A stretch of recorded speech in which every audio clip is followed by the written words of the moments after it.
Peoples party ने 27 दिसंबर को बेनज़ीर भुट्टो शहीद की बरसी पर गड़ी खुदाबख्श से इंतखाबी मुहिम का बाकायदा आगाज करने का फैसला किया है।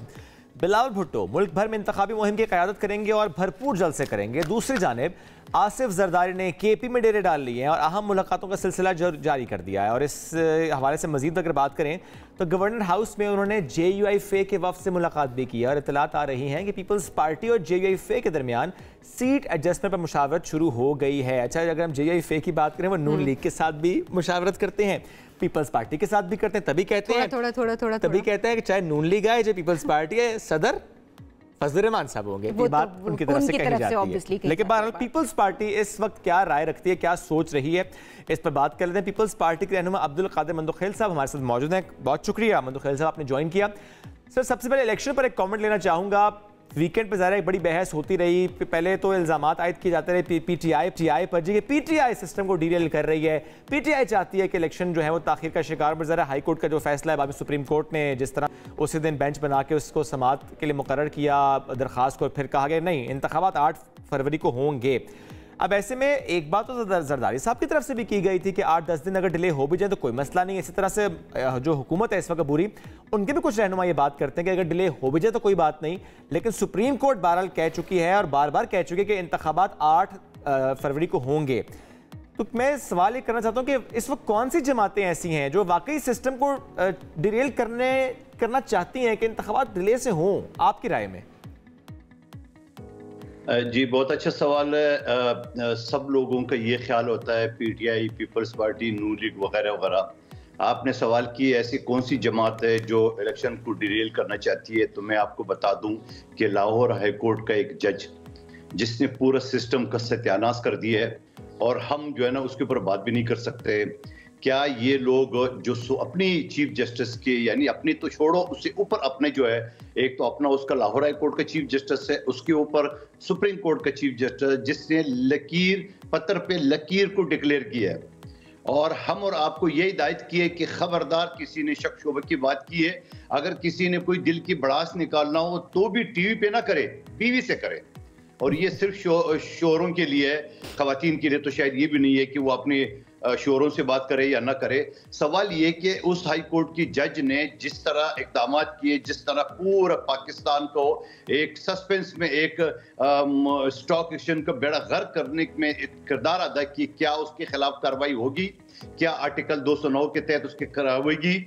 इससे पहले चीफ जस्टिस ये कह चुका है कि पार्लियामेंट वाला कर है जी, और फिर पार्लियामेंट ये अहम पॉइंट है अब्दुल कादिर साहब। लेकिन जरा इसमें हम जरूर चाहेंगे कि जो सियासी जमातों का किरदार है उस पर भी आपकी राय लें। लेकिन वहीं पर जरदारी साहब की स्टेटमेंट अगर देखी जाए तो वो तो कहते हैं कि कोई नहीं, इलेक्शंस डिले भी हो जाए तो कोई फर्क नहीं पड़ता। तो अब ये दोनों बातों में कितना तजाद है? आखिर पीपल्स पार्टी एक्चुअली क्या चाहती है? इलेक्शन वक्त पर हो या इलेक्शन वक्त पर ना भी हो तो कोई ज्यादा बिग डील नहीं है पीपल्स पार्टी के लिए। मेरे ख्याल में अगर आप थोड़ा सा पिछले महीनों की तरफ चले जाए तो पाकिस्तान में 2 ही पार्टी है जो इलेक्शन का मुतालबा करती आ रही, एक PTI और दूसरी पीपल्स पार्टी। हम क्यों चाहते हैं कि इलेक्शन वक्त पे हो?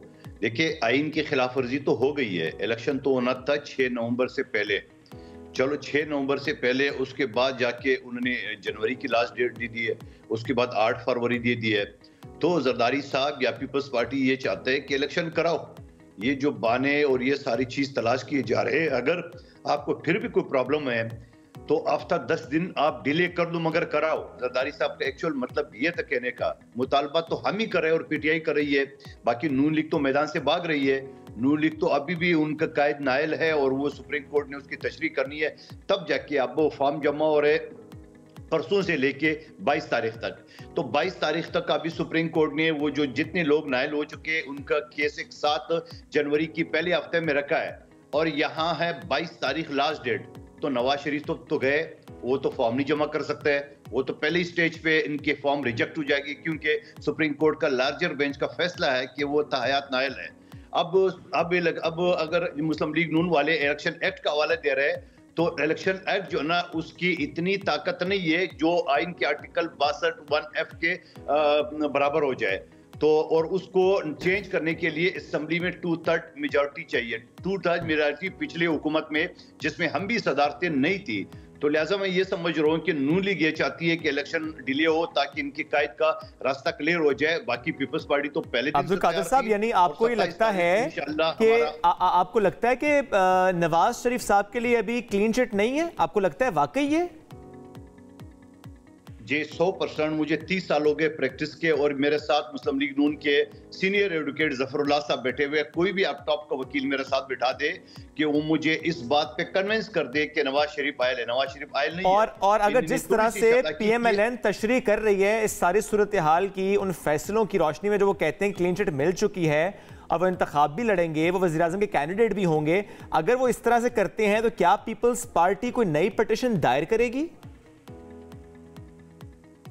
देखिए, ये पीपल्स पार्टी का या मेरा आपका काम नहीं है, ये इलेक्शन कमीशन का काम है, जिनके सामने सुप्रीम कोर्ट का वाज़ेह फैसला मौजूद है कि नवाज शरीफ साहब, जहांगीर तरीन साहब ताहयात नायल है।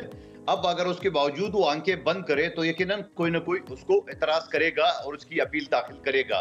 लेकिन कानून के जितने भी तालिब इल्म हैं, आप उसको टीवी बुला ले, मुस्लिम लीग नून की सीनियर लोगों की, ये जो कल तक एलएलबी कर चुके हैं वो तो जरूर ये कहेंगे कि वो अहल है, मगर जो सीनियर लोग हैं वकला, उनको आप बिठा के उससे पूछ दे और मेरी इस बात को दोहरा दे कि सुप्रीम कोर्ट ने जो फैसला किया है उसकी तशरीह होना बाकी है। जब तक एक जुमला और अब्दुल कादिर साहब, नवाज शरीफ एक जुमला और, इस वक्त पीपल्स पार्टी की क्या ये ख्वाहिश है कि नवाज शरीफ साहब इलेक्शन के अमल से बाहर रहें या बाहर हो जाएं?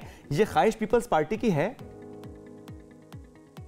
पीपल्स पार्टी की ख्वाहिश तो इमरान खान साहब के लिए भी नहीं है, पीपल्स पार्टी का किसी भी सियासी पार्टी के लिए नहीं है। हम एक जमहूरी कल्चर रखते हैं, हम चाहते हैं कि सबको लेवल प्लेइंग फील्ड मिल जाए, सबको इंतखाब में हिस्सा दिया जाए, सबको अपने जो निशान पे इलेक्शन लड़ना चाहिए। हम तो कभी ये सोच रखते नहीं है, लेकिन जहां तक हम देख रहे हैं जिस तरह रेड कारपेट बिछाया जा रहा है, जिस तरह नवाज शरीफ साहब एक मुजरिम भी थे लंदन में और वहां उनको प्रोटोकॉल दिया जा रहा है, उस बात पे हमें जरूर एतराज है। जाहिर है पीपल्स पार्टी की तरफ से ये एतराजात उस वक्त से उठाए जा रहे हैं जब से उनकी आमद हुई है नवाज शरीफ साहब की। अच्छा अब्दुल कादिर साहब, वैसे आपको भी ये लगता है कि जो जिस तरह का बताया गया था माहौल नवाज शरीफ साहब को कि उनके लिए माहौल इतना खुशगवार होगा, यहाँ पर सब कुछ बहुत ही परफेक्ट होगा, क्या वो वाकई नहीं है? क्या उनको सब्ज बाग दिखाए गए थे? अब जब वो आए हैं तो सिचुएशन बिल्कुल ही डिफरेंट है।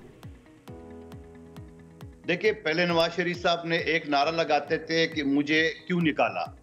अब मुझे लग रहा है कि आइंदा चंद दिनों में नवाज शरीफ साहब ये नारा लगाएंगे, मुझे क्यों बुलाया। आपको याद है ख्वाजा आसिफ की, राना सनाउल्लाह की ये बात कि उन्होंने कहा कि नवाज शरीफ साहब उस वक्त आएगा जब जीरो रिस्क होगा, तो जीरो रिस्क उसको नजर है तब आए। वो अदालत को सरेंडर करने के लिए नहीं आया, वो इलेक्शन लड़ने के लिए है। मगर उनकी ये ख्याल शायद किसी वकील ने उसको नहीं बताया, मुखलिस वकील ने, कि बाबा आप अभी नाअहल हो, आप तो एमएनए भी नहीं बन सकते हो, वज़ीर आज़म बने तो दूर की बात है। चल लेट्स सी आने वाले दिनों में फिर क्या माहौल बनता है पीएमएलएन के लिए। अब अब्दुल कादिर साहब, एक मामला और अगर हम देखें इलेक्शन के माहौल में, अगर हम थोड़ा माजी में जाएं 2008 उसके अगर इंतखाबात की हम बात करें तो ज़ाहिर है उस वक्त बेनज़ीर भुट्टो साहब की शहादत हुई भी थी, जो सेंटिमेंट था वो बड़ा इंपॉर्टेंट रोल उसने प्ले किया था पीपल्स पार्टी के लिए। और इस वक्त अगर हम देखें तो जिस तरह से भुट्टो साहब का जो की फांसी के मामले में जो अदालती रेफरेंस इस वक्त दायर है कि उनको अदालती कत्ल करार दिया जाए, ऐसे में अगर, और समात भी कहा जा रहा है कि डेली बेसिस पर होगी आइंदा आने वाले दिनों में, और ऐसे में अगर अदालत की तरफ से कोई ऐसे रिमार्क्स सामने आते हैं, ऐसी स्टेटमेंट्स सामने आती हैं जिसका बराह रास्त फ़ायदा पीपल्स पार्टी को हो, तो आपको लगता है कि इस माहौल में इलेक्शन स्ट्रेटजी में ये बड़ा एक अहम पॉइंट होगा पीपल्स पार्टी के लिए, इस केस की समात होना और ऐसे कोई रिमार्क्स आना जो कि साजगार हो पीपल्स पार्टी के लिए? देखिए, एक तो आप उस वकील ने जिसने झूठे मुकदमे में भुट्टो साहब को के खिलाफ चलाया था कसूरी का, वो खुद उस वक्त सुप्रीम कोर्ट, आपने भी देखा होगा, उसने कहा कि इस केस को इलेक्शन के बाद रखा जाए। उनको भी ये लगा कि इस केस से पीपल्स पार्टी को फायदा होगा।